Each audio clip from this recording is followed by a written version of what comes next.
Good morning बच्चों। आज हमारा इलेक्ट्रोकेमिस्ट्री का जो नेक्स्ट वीडियो है, इस वीडियो में हम फैराडेज लॉ के ऊपर और नट्स इक्वेशन के ऊपर वीडियो देखने वाले हैं। यह है हमारा इलेक्ट्रोकेमिस्ट्री का न्यूमेरिकल पार्ट 2। एक मैंने न्यूमेरिकल आपके सामने बना के रखा हुआ है।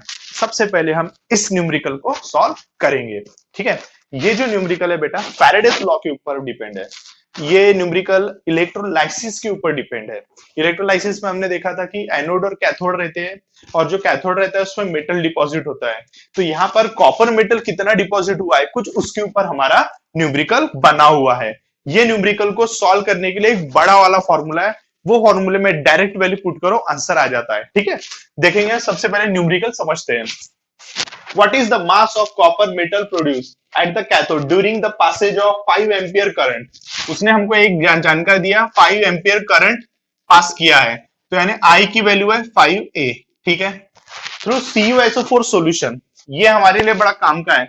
सॉल्यूशन कौन सा है इसका बताऊंगा मैं, क्या यूज है। ठीक है, फॉर 100 मिनट, तो हमको टाइम दिया हुआ है 100 मिनट, लेकिन हमेशा याद रखना टाइम को रखना है आपको सेकंड में, इसीलिए इसको 60 से मल्टीप्लाई कर दो तो you will get this 6000 second. ये भी हमारे काम की बात है। क्लियर है बच्चों? फिर उसके बाद में molar mass of copper, copper का मोलर मास दिया है, ये भी बड़ी काम की बात है। मोलर मास ऑफ कॉपर, उसको मैं mm लिखता हूं, मोलर मास ऑफ कॉपर 63.5 ग्राम पर मोल। अब देखो बच्चों, यहां पर मैंने आपको बताया था CuSO4 क्यों दिया हुआ है, इसकी क्या यूज है, और सबसे पहली बात what is the mass of copper metal deposited. बात इसने किया है कि भाई कॉपर सल्फेट का सॉल्यूशन है, और ये भी बोला है कि कॉपर मेटल ही डिपॉजिट होगा। ये बात सही है। मैंने आपको जैसे बताया था कि कॉपर सल्फेट है, कॉपर सल्फेट के अंदर कॉपर आयन है और सल्फेट आयन है, तो कॉपर आयन पॉजिटिव वाला रहता है। देखो यहां पर देखेंगे हम, जैसे देखो ये CuSO4 है, CuSO4 में बेटा Cu डबल पॉजिटिव ये आयन है और SO4 डबल निगेटिव ये आयन है। तो ये वाला पॉजिटिव वाला आयन है, और पॉजिटिव वाला आयन किसके तरफ जाता है? कैथोड के पास जाता है। तो कैथोड के ऊपर कौन जाके डिपॉजिट होगा? यही आयन जाके डिपॉजिट होगा। समझ में आ रही कि नहीं आ रही बातें? कौन जाके डिपॉजिट होगा? यही आयन जाके डिपॉजिट होगा। ये भाई साहब तो एनोड के पास जाएंगे। हमको किसने बोला? उसने copper metal produce at the cathode बोला, उसने कैथोड। तो हम किसके बारे में बात करेंगे? कैथोड के बारे में बात करेंगे। तो हमारे दिमाग में कौन रहेगा अभी? Cu double positive. ठीक है, तो देखो भाई रिएक्शन भी लिखना है आपको। कैसी रिएक्शन होगी?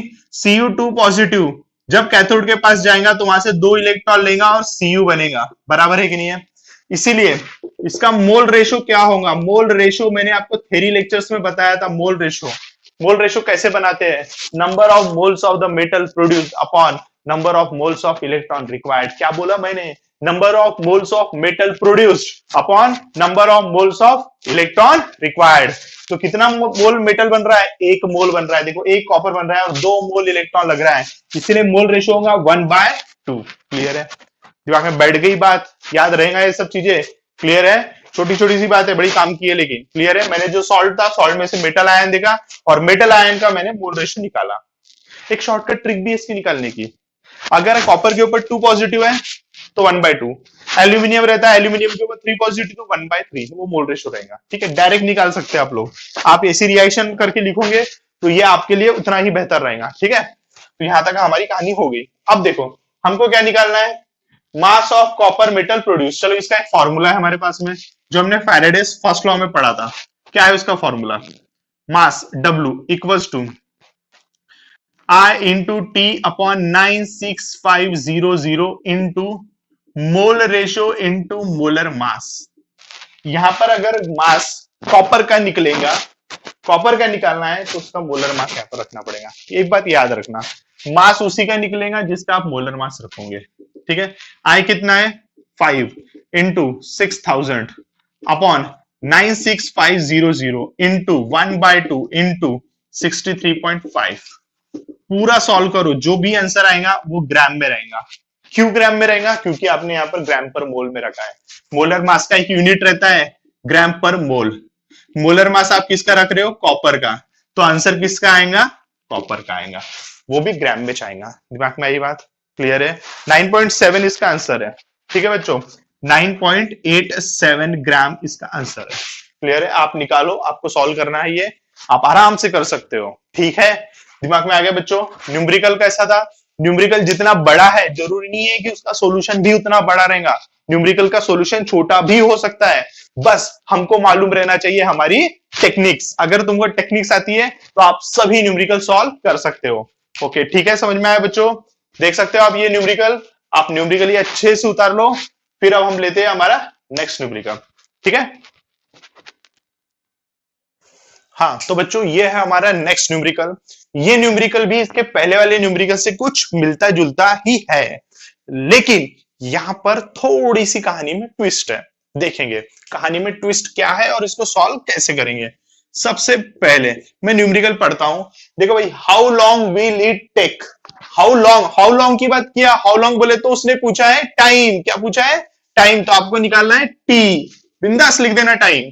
How long will it take to produce 2.415 gram of A G. इतने ग्राम एजी बनेगा, यानी वो जो डब्ल्यू जो भी रखे थे ना अपने फॉर्मूले में, वो डब्ल्यू डायरेक्ट यहां पर दिया हुआ है। यानी आपको डब्ल्यू इज गिवन 2.415 ग्राम, और रिमेंबर ये एजी का दिया हुआ है। एजी का दिया हुआ है, इससे समझ में आता है कि मोलर मास एजी का ही रखना है। ज्यादा सोचने की जरूरत नहीं, क्या कैसा हो रहा है भाई, एजी डिपॉजिट हो रहा है। सॉल्यूशन कुछ भी हो, सॉल्यूशन का है दिया है सॉल्यूशन, सॉल्यूशन दिया ही नहीं है उसने, एक सॉल्ट सॉल्यूशन। जो भी सॉल्यूशन है सॉल्ट का, उसमें एजी जरूर होगा। एक तो एजीसीएल होगा या एजीएनओ3 होगा, कोई भी सॉल्ट होगा, बराबर है, लेकिन उस सॉल्ट में एजी जरूर होगा। ज्यादा सोचने की जरूरत नहीं है, 10 सॉल्व करो। क्लियर है? तो डब्ल्यू कितना है? 2.415 ग्राम ऑफ एजी। ठीक है, इसके बाद और क्या दिया हुआ है आपको? आई की वैल्यू दी हुई है 3 एम्पियर। देखो यहाँ पर ये मिली हमको आई की वैल्यू। ठीक है, मोलर मास ऑफ एजी ये भी दिया हुआ है। गुड, ये बहुत अच्छी बात होगी हमारे लिए। मोलर मास दिया हुआ है 107.9 ग्राम पर मोल। एक बार चेक कर लेना बच्चों, ये ग्राम और ये ग्राम मिलना चाहिए। ठीक है, हमारा फॉर्मूला क्या था? बड़ा वाला फॉर्मूला क्या था बताओ मुझे? W is equal to I into T upon 96500 into molar ratio into molar mass. अरे हाँ, एक बात तो मैं भूल ही गया, मोल रेशो तो बताया नहीं, फिर से बताना पड़ेगा तुमको। जब भी जैसी कॉपर का बताया था, सॉल्ट सॉल्यूशन में Cu2 पॉजिटिव था, यहां पर सॉल्ट सॉल्यूशन में कौन है? एजी आयन। और ये नॉर्मल कॉमन सेंस से ये एजी आयन रहता है सिंगल पॉजिटिव, तो इसीलिए उसके बारे में लिख लो। यहां पर क्या रहता है? एजी पॉजिटिव प्लस एक इलेक्ट्रॉन गिव्स एजी। तो मोल रेशो कितना रहेगा? 1/1, यानी आपको 1 लेना है। देखो ये हमारा फॉर्मूला है, इसमें हमको टी निकालना है, तो टी के लिए इसको हमको क्या करना पड़ेगा? अरेंज करना पड़ेगा।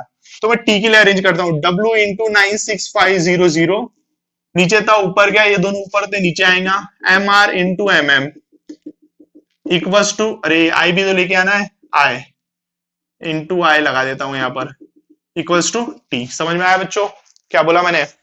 देखेंगे हम, T equals to W into 96500 upon MR1, molar mass कितना है? 107.9 इंटू आई कितना है? 3 एम्पियर। डब्ल्यू की वैल्यू भी तो दी है, कितनी थी? 2.415 बराबर है बेटा वैल्यू। टी की वैल्यू कितनी आएंगी? सॉल्व करोगे तो 720 सेकंड में ही आंसर आएंगी, बराबर है। क्लियर है? ये आपका सॉल्यूशन है। समझ में आया बच्चों? दिमाग में बैठी? न्यूमेरिकल सॉल्व करने के लिए मैंने क्या बोला था? टेक्निक्स होना, बस टेक्निक्स आती है, सब आता है। फिर अगर टेक्निक नहीं आती तो कुछ नहीं आता हमको। ठीक है बच्चों, तो ये है हमारा नेक्स्ट न्यूमेरिकल जो आपके सामने मैंने बताया कैसे सॉल्व करते हैं। हाँ भाई, आपको इसको लॉग की मदद से आंसर निकालना है और इसका आंसर आएगा 720। निकाल के क्रॉस चेक जरूर कर लेना, अगर गलत आता है तो मुझे बताओ क्यों नहीं आ रहा, या मेरी तो गलती नहीं है, मैं जरूर आपको सॉल्व करके बताऊंगा। ठीक है बच्चों, कोई परेशानी इसमें नहीं है ना? कम टू द हमारा नेक्स्ट न्यूमेरिकल, कौन सा वाला है वो? 5.8। तो बच्चों 5.8 जो न्यूमेरिकल है, ये न्यूमेरिकल थोड़ा सा लिंक से हटके है। इस न्यूमेरिकल में आप देख सकते हो कि यहां पर आपको how many moles of electron are required for the reduction of 3 moles of zinc. सबसे अच्छी बात, 3 moles of Zn2 positive to Zn। समझ में आ गया? किसमें कन्वर्ट हो रहा है ये? Zn2 पॉजिटिव Zn में कन्वर्ट हो रहा है। How many Faradays of electricity will be required? ये भी एक बात है। आपको एक थोड़ा सा नॉलेज मैं बताऊंगा यहाँ पर, जो आपने ऑलरेडी पढ़ चुका है मेरी थ्योरी लेक्चर्स में। लेकिन पहले मैं आपको सॉल्व करना बताता हूँ। ये आपका एंट्रेंस पॉइंट ऑफ व्यू से भी आप इस न्यूमेरिकल को देख सकते हो। एमएसटी सीईटी हो गया या एंट्रेंस में हो गया, ये न्यूमेरिकल जरूर आ सकता है। देखेंगे हम कैसा है ये न्यूमेरिकल सॉल्यूशन। सबसे पहली बात, आप नॉर्मली Zn2 पॉजिटिव को आपको कन्वर्ट करना है Zn में, बरोबर है बच्चों बात। तो Zn2 पॉजिटिव को Zn में कन्वर्ट करना है। तो Zn2 पॉजिटिव, इसके पास दो पॉजिटिव, तो भाई ये दो इलेक्ट्रॉन लेगा जब भी Zn बनेगा। तो हमने इसको दे दिया दो इलेक्ट्रॉन दे दिया और ये Zn बन गया, ठीक है। तो ये होगी कि नॉर्मल रिएक्शन। लेकिन यहां पर दिया है 3 moles of Zn2 positive, 3 moles दिया है, यानी इसको 3 से मल्टीप्लाई करना है। तो अगर मैं इसको 3 से मल्टीप्लाई करता हूं 3 Zn2 पॉजिटिव, तो इसको भी करना पड़ेगा। तो ये हो गया 6 इलेक्ट्रॉन और ये भी हो गया थ्राइस Zn, ठीक है, क्लियर है। तो इसका मतलब अगर ये 3 मोल है तो भाई ये कितना मोल हो गया, 6 मोल। देयरफॉर आवर आंसर इज, क्या आंसर है, 6 moles of electron will be required. कितने मोल ऑफ इलेक्ट्रॉन लगेंगे, 6 मोल्स ऑफ इलेक्ट्रॉन लगेंगे। तो भाई पहला आंसर आ गया, how many moles of electron are required. यहां तक जो क्वेश्चन था उसका सॉल्यूशन हमको मिल गया। नाउ नेक्स्ट क्या है, how many Faraday's of electricity. क्या बोला उसने, how many Faraday's of electricity will be required.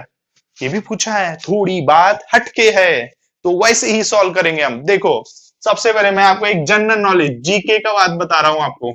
1 mole electron equals to 96500 coulomb. क्या बोला मैंने, ये भाई एक मोल इलेक्ट्रॉन के ऊपर इतने कूलम का चार्ज होता है और इतने ही कूलम को बोलते हैं 1 फैरेडे। यानी इसका मतलब हो गया कि 1 mole electron equals to 1 Faraday charge, ठीक है। और चार्ज का ही दूसरा नाम है इलेक्ट्रिसिटी।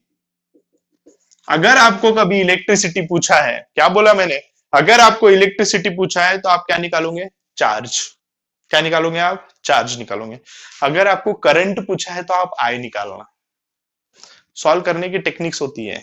करंट पूछा है तो आई निकालो, इलेक्ट्रिसिटी पूछा है तो आई इंटू टी, दोनों की वैल्यू निकालो, क्यू की वैल्यू निकालो। लिखते ना बड़े वाले फॉर्मूले आई इंटू टी, तो आई इंटू टी यानी क्या होता है, क्यू। आपने 10th स्टैंडर्ड पढ़े ना, Q equals to I T, याद है। हाँ वही है। तो इलेक्ट्रिसिटी, तो देयरफॉर 3 मोल्स ऑफ इलेक्ट्रॉन, 3 है कि 6 है, sorry 6 moles of electron equals to 6 Faraday of charge. तो हमारा आंसर क्या होना चाहिए, 6 फैरेडे। तो हाउ मेनी फैरेडेज, यानी 6 faradays of electricity will be required. Answer क्या रहेगा, 6 faradays of electricity will be required. दिमाग में आ गई बच्चों बातें, क्लियर है। तो ये था हमारा नेक्स्ट न्यूमेरिकल। बैठ गई होंगी बात दिमाग में, क्लियर है, समझ में आ रहा तो नहीं, फास्ट तो नहीं हो रहा है, ये भी एक बात है। मेरे हिसाब से तो हमको तुमने थोड़ा बहुत फास्ट चलना ही चाहिए। हम कोई फास्ट नहीं जा रहे हैं, नॉर्मल स्पीड है ये। बस ग्रेस्पिंग पावर बढ़ाओ, फटाफट बिल्कुल ग्रेस्प होना चाहिए। बिल्कुल जब जेई नीट के क्वेश्चन करोगे ना, एक एक मिनट में एक एक क्वेश्चन सॉल्व करते आना चाहिए। वैसे अपनी इफिशियंसी बनाओ, ठीक है। छोटे से बच्चे के समान धीरे धीरे नहीं चलना है हमको, कछुए के समान। हमको तो आगे आगे फटाफट फटाफट चलना है। बस रेस में दौड़ते समय याद रखना ये कि हम कहीं गलत ना कर दे, कुछ सब सही करते हुए हमको आगे जाना है, ठीक है बच्चों। तो हम अब देखेंगे इसके बाद हमारा नेक्स्ट न्यूमेरिकल 5.9। हाँ तो बच्चों हमारे नेक्स्ट न्यूमेरिकल में हम देखेंगे फैराडेज सेकंड लॉ के ऊपर का question. Faraday's second law, Faraday's second law में हमको बताया गया था कि अगर दो सेल, दोनों में अलग अलग सॉल्यूशन डाल के हमने इलेक्ट्रोलाइसिस कर रहे हैं और दोनों सेल में हम दोनों सेल को हमने सीरीज में कनेक्ट किया है। अब रेजिस्टेंस तो देखा होगा भाई, सीरीज और पैरेलल में अटैच करते हुए, बस इनको सीरीज में अटैच किया हुआ है। तो जब इनको सीरीज में अटैच करते हैं तो कहानी कैसे होती है उसके ऊपर हमने पढ़ा था फॉर्मूला। क्योंकि यहाँ पर दो सेल है, देख सकते हो आप, यहाँ पर दो सेल है भाई। पहले सेल देखो, in certain electrolysis experiment 4.36 gram of zinc are deposited in the one cell containing ZnSO4। ये हो गया हमारा one cell. Calculate the mass of aluminium deposited in another cell containing AlCl3। तो भाई एक सेल में ZnSO4, दूसरे सेल में AlCl3 है। कनेक्टेड इन सीरीज, देखो सीरीज बोला है, विद ZnSO4, यानी इन दोनों सीरीज में कनेक्ट है। बस मोलर मास और ये सब दिया हुआ है। ज्यादा टेंशन नहीं लेना। जब भी दो सेल की बात आई, दो इलेक्ट्रोलाइसिस की बात आई और दिया हुआ है आपको सीरीज कनेक्शन, डायरेक्ट फॉर्मूला उठाओ। मैंने उस लास्ट टाइम आपको फॉर्मूला बना के दिया था, उसका फॉर्मूला क्या था, फॉर्मूले का डेरिवेशन भी मैंने आपको थ्योरी में बताया था। फॉर्मूला क्या था हमारा, दोनों सेल के बारे में देखो। सबसे पहले मोल्स ऑफ, दो सेल है तो दोनों सेल का मेटल ले लेते हैं। यहां पर कौन है भाई, जिंक है, यहां पर कौन है, एल्यूमिनियम है। मोल्स ऑफ जिंक डिपॉजिटेड, समझ में आया, upon mole ratio of zinc, समझा कि नहीं समझा मैंने क्या बोला, equals two moles of aluminium deposited upon, upon क्या रहेगा बताओ मुझे, मोलर मास ऑफ एल्यूमिनियम। क्या रहेगा, मोलर मास ऑफ एल्यूमिनियम। अब तुमको सवाल ये उठता है कि सर इसका मोलर मास क्या है, इसका मोलर मास क्या है, इसके मोल्स क्या है। तो ज्यादा पैनिक होने की जरूरत नहीं है। सबसे पहले मैं इसको थोड़ा सिंप्लीफाइड कर देता हूं। Zn 2 पॉजिटिव अस्तित्व में रहता है, आप जानते हो। वैसे ये एल्यूमिनियम 3 पॉजिटिव के फॉर्म में रहता है, आयंस में। दोनों के आयनिक फॉर्म, मेरा जनरल नॉलेज था, मुझे पता था, मैंने लिख डाला। आपका भी जनरल नॉलेज है, आपको भी जनरल नॉलेज के अकॉर्डिंग ही लिखना पड़ेगा। ढूंढते नहीं बैठना है यहाँ पर कहां दिया हुआ है। समझ में आया कि नहीं आया, क्लियर है। तो इसमें दो इलेक्ट्रॉन आएंगे, ये दो इलेक्ट्रॉन क्या बना भाई, जिंक बना। इसीलिए इसका मोल रेशियो कितना रहेगा, इसका मोल रेशियो रहेगा 1/2। ये देखो, ये 1 ये 2, समझा। इसको कितने इलेक्ट्रॉन लगेंगे, 3 इलेक्ट्रॉन लगेंगे, बने कितने, एक ही एल्यूमिनियम। देयरफॉर इसका मोल रेशियो कितना होगा, 1/3। दिमाग में आ गई बातें। मोल्स का फॉर्मूला क्या है, बचपन से पढ़ते आ रहे हैं। मोल्स का फॉर्मूला क्या है, गिवन मास अपॉन मोलर मास। तो यहां पर हम रखेंगे गिवन मास अपॉन मोलर मास। तो हमारा सॉल्यूशन कैसा रहेगा बताओ मुझे। देयरफॉर यहां पर क्या रहेगा, given mass of zinc upon molar mass of zinc into mole ratio of zinc. समझा बच्चों, मैंने बराबर लिखा है, कुछ गलत तो नहीं किया है। ये Zn है, ठीक है, Zn। समझ में आ रहा है मैं क्या लिख रहा हूं, given mass of zinc, molar mass of zinc and so on, equals to क्या रहेगा, given mass of aluminium upon molar mass of aluminium into mole ratio.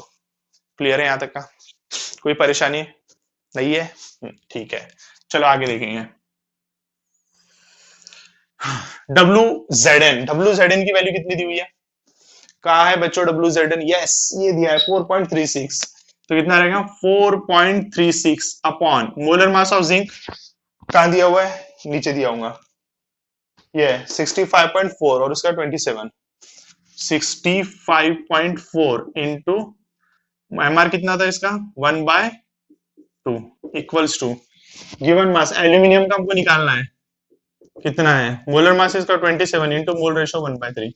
WAL के लिए आपको सॉल्व करना है, WAL के लिए आपको सॉल्व करना है। कैसे सॉल्व करेंगे, 27 इधर लेके जाओ, देखो 4.36 एज इट इज अपॉन 65.4 और ये 2 ऊपर चले जाएगा, कितना, यहां से 3 इधर लेके आया और 27 भी उधर ही लेके आया। अब इसको सॉल्व करो, you will get answer. Answer कितना आता है इसका, इसका आंसर आता है 1.2 ग्राम। कितना आता है बच्चों, आंसर आता है 1.2 ग्राम। सॉल्व करके देखना, यू विल गेट आंसर। समझ में आया बच्चों, क्लियर है, कोई परेशानी। हमने फैराडे सेकंड लॉ को यूज किया है। फैराडे सेकंड लॉ आपको बताता है मोल्स ऑफ एक मेटल डिपॉजिटेड अपॉन उसी मेटल का molar mass, mole ratio, moles of दूसरी मेटल डिपॉजिट अपॉन उसी का, ये बस दोनों के बीच में इक्वल्स टू का साइन है। भाई ये इक्वल्स टू का साइन हमने क्यों रखा, इसीलिए रखा कि दोनों सीरीज में कनेक्ट थे, इसीलिए। याद आया, क्लियर है। मैंने यहाँ पर जिंक ही क्यों लिया, यहाँ पर जिंक इसलिए लिया क्योंकि वहां पर ZnSO4 में जिंक है। यहाँ पर एल्यूमिनियम इसलिए लिया क्योंकि एल्यूमिनियम है। ठीक है, मेटल ही लेना है आपको, समझ में आ रहा है, दिमाग में बैठ गई बातें, क्लियर है। तो ये हमारा था 5.9 न्यूमेरिकल। इसके बाद हमारा नेक्स्ट न्यूमेरिकल जो है वो नट्स इक्वेशन के ऊपर है। ठीक है, आपको यहाँ पर लॉग बुक की भी जरूरत पड़ेगी। मैं एक लॉग टेबल का भी वीडियो डालने वाला हूँ, उस वीडियो को भी आप देख लेना। अगर लॉग बुक देखना नहीं आता है तो आपको आइडिया आ जाएगा कि इसको कैसे देखा जाता है और उसके अकॉर्डिंग न्यूमेरिकल कैसे सॉल्व किया जाता है। क्लियर है बच्चों, हाँ बच्चों, अब जो न्यूमेरिकल आपके सामने रखा हुआ है ये है बहुत ही बढ़िया न्यूमेरिकल।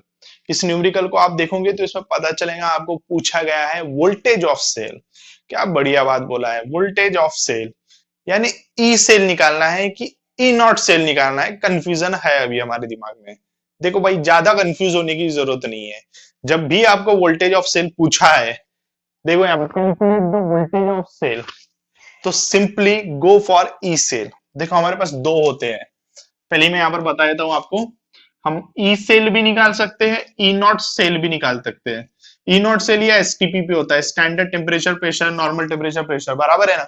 और ये कोई भी टेम्परेचर प्रेशर पे होता है, ठीक है। हमारे पास सेल बना हुआ है, ठीक है, सेल बना हुआ है। सेल को देख के हमको आंसर निकालना है। सबसे पहले मैं आपको बता देता हूं, ई सेल निकालने के लिए हमारे पास एक बड़ा सा फॉर्मूला है। ई सेल नॉट्स equation, E naught cell is equal to minus 0.0592 divided by n log to the base 10 concentration of product upon concentration of reactant। कुछ मैं ऐसा ही लिखता हूं हमेशा, फॉर्मूले को आपने जब भी देखा होगा। तो भाई देखो, ये है एक सेल, ये है हमारा फॉर्मूला। इस फॉर्मूले से हमारे ई सेल निकलेगा। इस फॉर्मूले में जो वैल्यूज पुट करना है, इसमें आपको चाहिए क्या क्या? आपको पहले चाहिए ई नॉट सेल चाहिए, फिर आपके पास एक रिएक्शन होगा जिसका प्रोडक्ट और रिएक्टेंट होना। तो भाई देखो, जैसा यहाँ पर ई नॉट सेल दिया हुआ है, सेल दिया हुआ है, यहाँ पर रिएक्शन रहेगी, it must be redox reaction. अगर यहाँ पर इलेक्ट्रोड रहता तो वहां पर रिएक्शन लिखते हैं हम रिडक्शन रिएक्शन। क्या बोला मैंने? अगर यहाँ पर इलेक्ट्रोड रहता तो हम लिखते हैं वहां पर रिडक्शन रिएक्शन, अगर यहाँ पर सेल है तो हम लिखेंगे वहां पर रेडॉक्स रिएक्शन, और रेडॉक्स रिएक्शन रहती है नेट सेल रिएक्शन, ठीक है। नेट सेल रिएक्शन को रेडॉक्स रिएक्शन बोलते हैं। तो आपकी दो नीड हो गई, यहाँ पर दो काम चाहिए आपको। चलो भाई, पहला सॉल्व करके दिखाता हूं मैं आपको। पहला क्या है? पहला आपका नीड था रेडॉक्स रिएक्शन। आपको क्या चाहिए? रेडॉक्स रिएक्शन चाहिए, जिसको नेट सेल रिएक्शन है। मैंने आपको कुछ बताया था कि कभी सेल बना रहा तो उससे रिएक्शन कैसे बनाते हैं, मैंने बताया था। देखो भैया, ऐसा कुछ एरो बनाने बोला था आपको मैंने, याद आ रहा हूँ कुछ एरो, ठीक है। फिर उसको बोला था मैंने, पहला वाला रहता है एनोड की, दूसरी वाली रहती है कैथोड, एसी लिखने बोला था मैंने। तो एट एनोड, एनोड की रिएक्शन और कैथोड की रिएक्शन पहले मैं ऐसा लिख के बताता हूं, ठीक है। देखो, ये वाले एरो को ऐसा पकड़ो, पकड़ के नीचे खींच लो, you will get this, Sn gives Sn2 positive, ठीक है। इस एरो को पकड़ो, इसको पकड़ के नीचे खींचो, क्या मिलेगा आपको? Ag positive gives Ag। समझ में आया कि नहीं आया? देखो भाई, जिसको पकड़ा था वही आया ना, ऐसा तो नहीं गलत वाले बंदे आके बैठ गए यहाँ पर। देख लो बराबर है कि नहीं है? हाँ। अब इसके बाद इस रिएक्शन को बनाना है, मॉडिफाइड करना है, तो क्या करेंगे हम? मैंने बोला था जहां पॉजिटिव है वहीं पर ही इलेक्ट्रॉन लगाओ, और उतने ही इलेक्ट्रॉन लगाओ जितने पॉजिटिव है। यहाँ पर कितने पॉजिटिव है? दो पॉजिटिव है, तो यहाँ पर लगेंगे दो इलेक्ट्रॉन। यहाँ पर कितना पॉजिटिव है? एक पॉजिटिव है, तो कितना इलेक्ट्रॉन लगेगा? एक। हो गया, ये बन गया एनोड वाली रिएक्शन, ये बन गया कैथोड वाली रिएक्शन, ये था हमारा सेल। लेकिन अब ये रिएक्शन बैलेंस है क्या? नहीं है। क्यों नहीं बैलेंस है? भाई इधर दो इलेक्ट्रॉन दिखा रहा है, यहाँ पर एक इलेक्ट्रॉन दिखा रहा है, नाइंसाफी है। इसको दो दिखा रहा था, यहाँ पर भी दो होना है, यानी इसको क्या करना पड़ेगा? 2 से मल्टीप्लाई कर दो। Twice Ag positive plus 2 electron gives twice Ag। ये बन गई हमारी रिएक्शन। अब इन दोनों रिएक्शन को हम जोड़ेंगे तो हमारी कौन सी रिएक्शन बनेगी? Redox reaction. कौन सी रिएक्शन बनेगी? Redox reaction.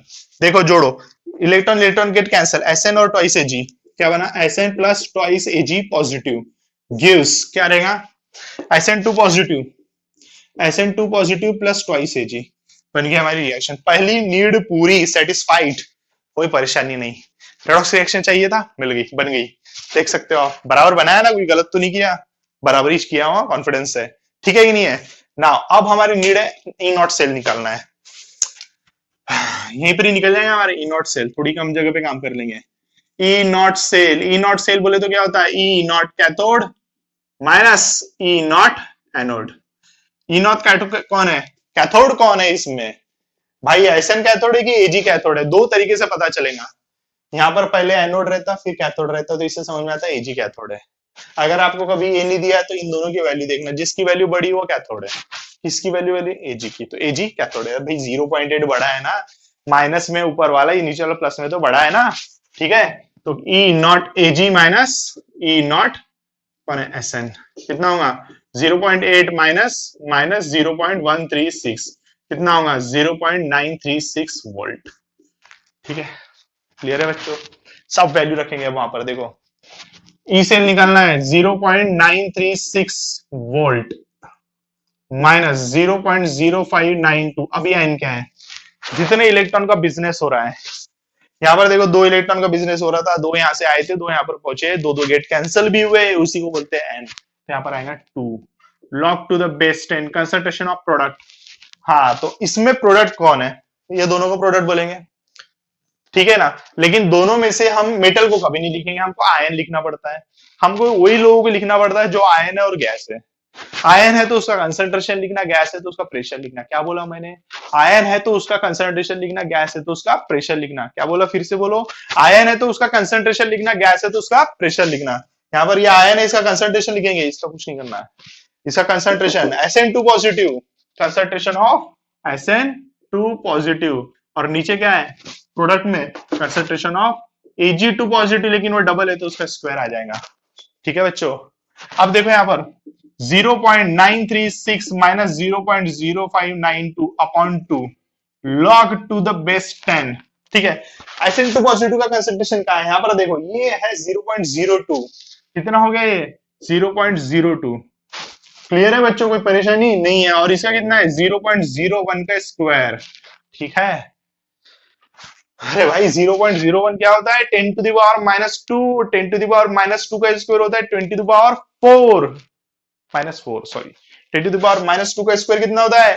10 to the power -4। 10 to the power -4 ऊपर गया तो क्या हो जाएगा? 10 टू द पावर +4 हो जाएगा, है ना। ऐसी कहानी बनेगी log 0.02 into 10 to the power +4। फिर इसको अगर अप्लाई करोगे तो कितना मिलेगा? 1 2 3 4। अरे भाई 200 मिलेगा। कितना मिलेगा? 200। समझ में आया मैंने इसको क्या किया? अच्छा log 2 जानते हो क्या आप कितना होता है? 0.3010। जानते हो ना log 2 कितना होता है? तो इसकी कैरेक्टरिस्टिक कितनी रहेंगी? 2 रहेंगी। अरे तीन तीन लोग हैं ना, 1 2 3, इसके बाद बिंदु आता ना। बिंदु के पहले कितने बंदे हैं? 3 है। 1 2 3, नंबर ऑफ पीपल -1। 3 -1 कितना हो गया? 2। तो 2, तो इसका आंसर आएगा 2.3010। ठीक है, समझ में आया यहाँ तक का? अब देखो बच्चों, ये 0.0592 का एज इट इज उतारते लेके आओ। 0.0592 -2, 0.0592 -2 इंटू आ गया इतना। और फिर है 0.936। आप लोग यहाँ पर एक बहुत बड़ी गलती करते हैं, मैं आपको पहले ही बता देता हूँ। आपको हमेशा याद रखना है, इसको पहले सॉल्व करना है। बॉड मास फॉलो करना है भाई। क्या बोला मैंने? बॉड मास फॉलो करना है। कुछ भी उठपटांग नहीं करके रख देना, नहीं तो पता चला यहाँ से इसको पहले माइनस कर रहे हैं। कौन सा मैथमेटिक्स पढ़ के आए हो तुमने? ऐसा नहीं करना कभी। क्लियर है? सबसे पहले इसको सॉल्व करो आप। ठीक है, इसको सॉल्व करो। इसको सॉल्व करने के बाद एक आंसर मिलेगा, वो एक आंसर इसमें से सबट्रैक्ट कर देना। You will get your answer, final answer जो भी रहेगा वोल्ट में। कितना है इसका आंसर मैं बता देता हूँ। इसका आंसर आ रहा है 0.8679।